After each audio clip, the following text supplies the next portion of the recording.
We live in a globalized, technology-driven world. Companies are outsourcing work to people thousands of miles away who produce high-quality work for a fraction of the cost. Very soon, artificial intelligence will be powerful enough to replace all truck drivers, all language translators, and do any work that doesn't require a high level of creativity. How can we hope to survive in this marketplace and avoid having our work outsourced or automated? There is one way. It's not easy, but it might be your best option. And that option is to attain mastery. By now, it's a well-established fact that we all have the ability to attain mastery.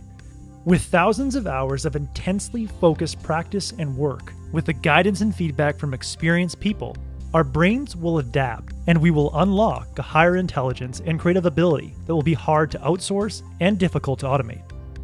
I've covered this micro-level approach to mastery in my peak and deep work book videos. But what I want to know now is, how do you and I attain mastery on a macro level? That is, how should we approach our careers to ensure that we take the most effective path towards mastery? To find the answer, I picked up the book Mastery by Robert Greene. In the book, author Robert Greene studies historical masters such as Einstein and Da Vinci, as well as contemporary masters like robotics engineer Yoki Matsuoka and boxing coach Freddie Roach, to understand how masters think and approach their careers. Let's explore 3 essential mindsets/approaches that Robert Greene details in his book. With these ways of thinking, we can adjust our career strategy, seek mastery, and avoid being replaced in a world where most jobs are being automated or outsourced. Mindset number 1. When Albert Einstein was 5, his father gave him a compass. As he examined the compass, he was completely mesmerized by the invisible force that moved the needle. It made him wonder what other undiscovered or less understood forces exist in the world. This early childhood experience of Einstein's hinted at a primal curiosity.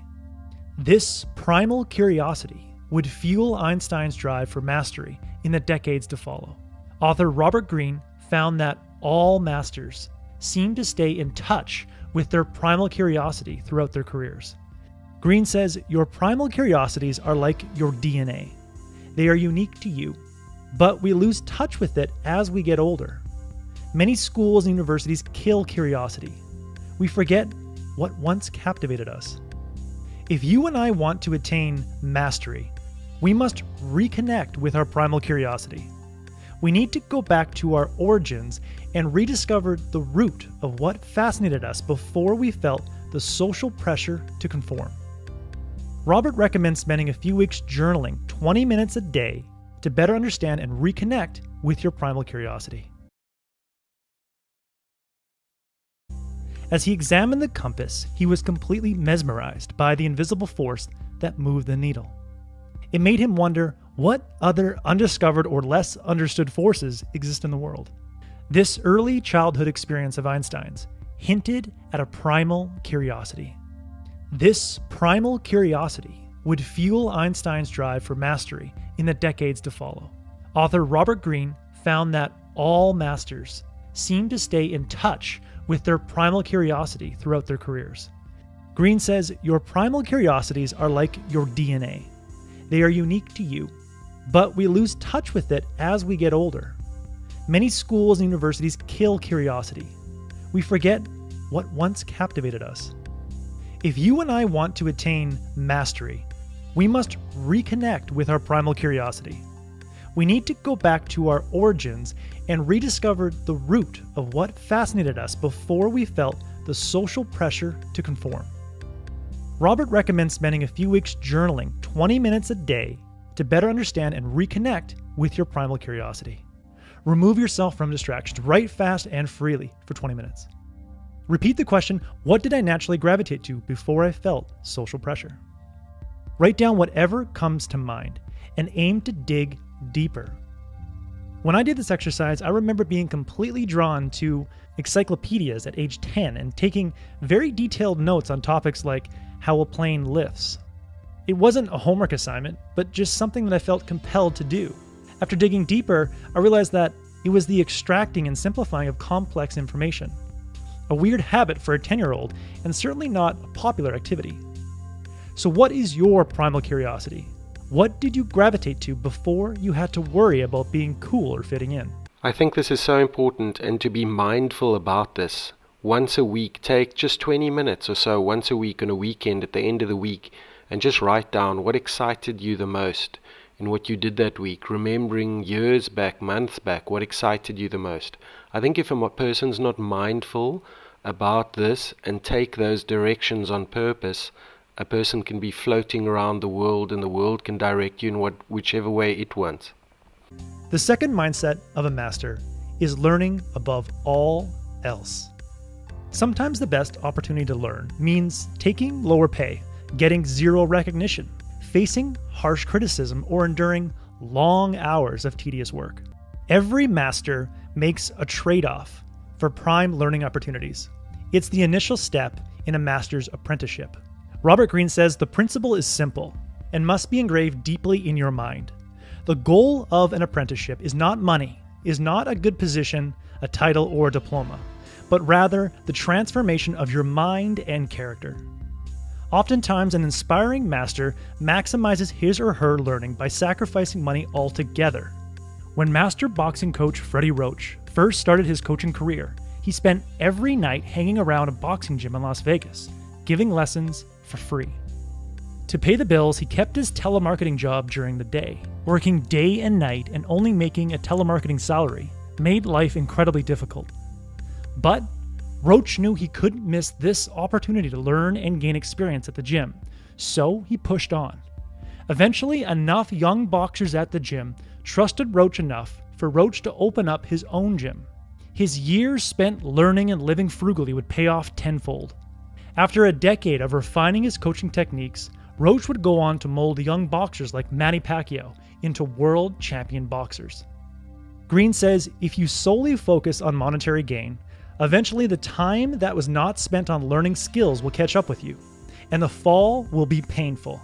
Instead, you must value learning above everything else. This will lead you to all of the right choices. While growing up in Japan, Yoki Matsuoka was interested in many things: science, tennis, and solving puzzles. When she got to UC Berkeley as a freshman, she didn't know what to study, so she chose what she thought would be the best option at the time: electrical engineering. While building skills in the robotics lab, she reconnected with her fascination of the human hand. She had always been in awe of her own hand as a young girl, whether she was playing tennis, playing piano, or scribbling out math equations. Now that she had a base level of skill and the help of her robotics professor, she could manifest her primal curiosity. After years of work, Matsuoka designed the most advanced robotic hand of its kind. But she didn't stop there. Connected to her primal curiosity, she was eager to understand how the brain commanded the hand to move. So Matsuoka turned her attention to getting a doctorate in neuroscience. Having advanced knowledge, skill, and experience in two fields, robotics and neuroscience, she combined the two and created a whole new field of science called neurobotics.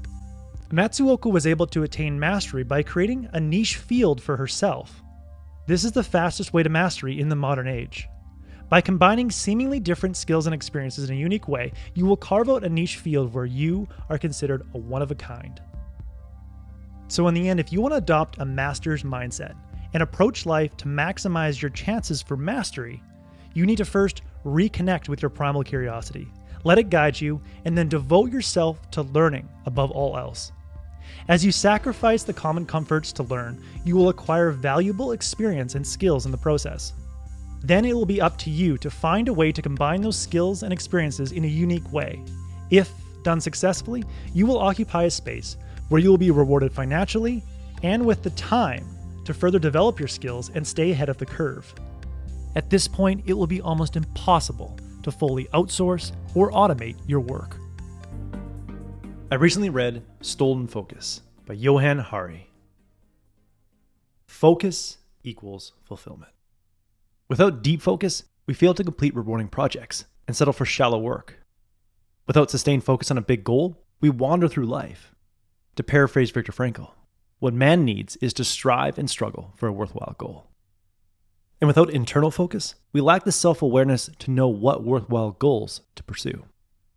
Therefore, to find fulfillment, we need 3 forms of focus: spotlight, starlight, and daylight. A steady spotlight allows us to focus long enough on a task to make meaningful progress or acquire valuable insights. Starlight helps us see our North Stars, our worthwhile long-term goals. And daylight helps us monitor our day-to-day actions and build the self-awareness we need to know which long-term goals to pursue. Unfortunately, our spotlight, starlight, and daylight are getting dimmer by the day, thanks to 2 troubling trends: the great acceleration and the gradual deprivation. Troubling trend number 1, the great acceleration. In 2013, a discussion in the top 50 trends on Twitter trended on average for 17.5 hours. 3 years later, a top 50 discussion trended for just 11.9 hours on average. The fire hose of information we're exposed to every day forces us to skim information impatiently, which reduces our desire to go deep on a subject or tackle challenging work. Caught up on your group chats, browse the latest news, scan a few Reddit posts, or scroll through social media. Did that rapid skimming leave you calm, present, and willing to do deep work? And how much of the information you consumed do you remember now? Scientists who study professional speed readers consistently find that more speed leads to less comprehension. They also find that the faster people read, the more likely they are to gloss over challenging and complex material. Troubling trend number 2, the gradual deprivation. Over the last 100 years, the National Sleep Foundation estimates that the average sleep per night has dropped by 20%, and it's getting worse. In 2017, Netflix CEO Reed Hastings admitted that his company's goal was to keep us up at night, watching shows and movies. He said, "We compete with sleep, and we're winning." Companies like Netflix, Facebook, and Google have long used armies of engineers to capture our attention and delay our sleep every night.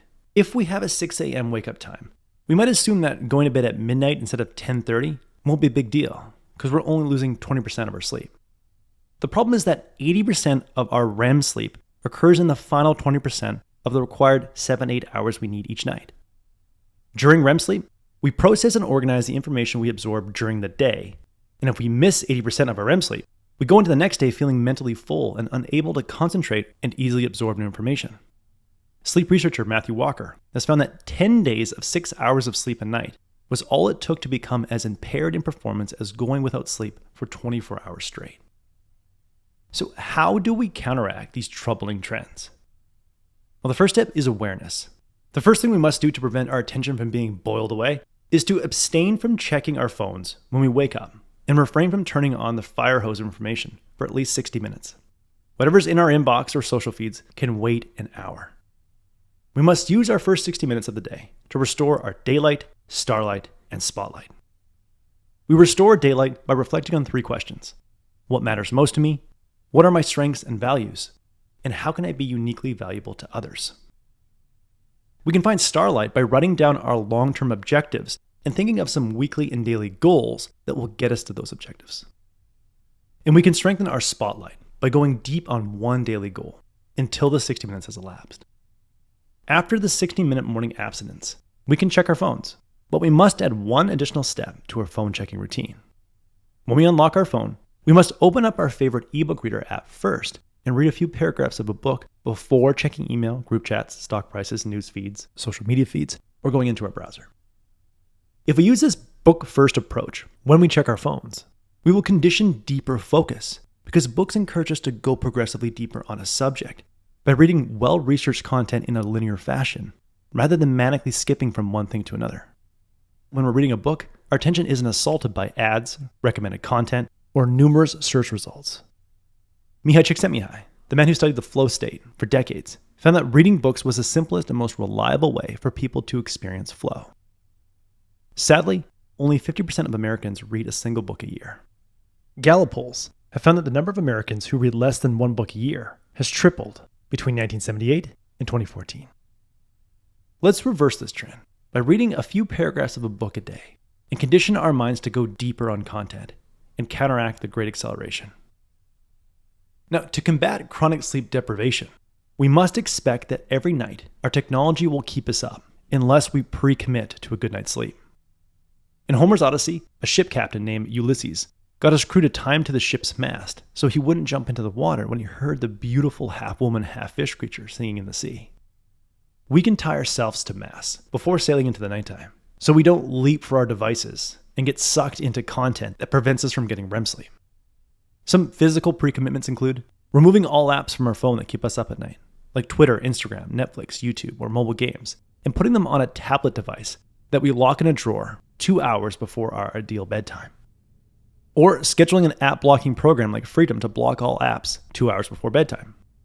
Or installing a $10 programmable power switch to cut the power to smart TVs 2 hours before bedtime, so we can't watch our favorite shows or tune into our favorite news networks. Some social pre-commitments include declaring to our families that, from now on, we will turn off all devices at 8 p.m. and play games or read books. Johann Hari says, we have to decide now. Do we value attention and focus? Does being able to think deeply matter to us? Do we want it for our children? If we do, then we have to fight for it. That was the core message that I gathered from Stolen Focus by Johann Hari. This book is a great wake-up call that everyone should read. I highly recommend it. If you would like a one-page PDF summary of insights that I gathered from this book, just click the link below and I'll be happy to email it to you. If you already subscribe to the free Productivity Game email newsletter, this PDF is sitting in your inbox,